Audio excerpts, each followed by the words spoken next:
If you're encountering the Matchmaking error 2025 in Cyberpunk 2077, follow these steps to quickly resolve the issue and get back to playing.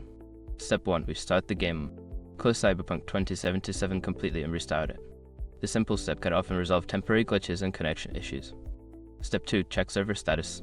Visit the official Cyberpunk 2077 website or social media channels to check if there are any server outages or maintenance updates that could be affecting matchmaking. Step 3. Update the game. Ensure that your game is updated to the latest version. Check for any available updates on your gaming platform and install them to fix potential bugs. Step 4. Verify game files.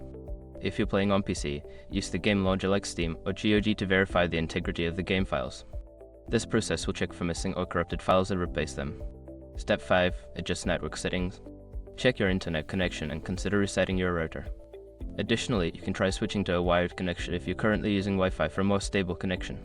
By following these steps, you should be able to resolve the matchmaking error and enjoy your gaming experience. If the problem persists, consider reaching out to customer support for further assistance.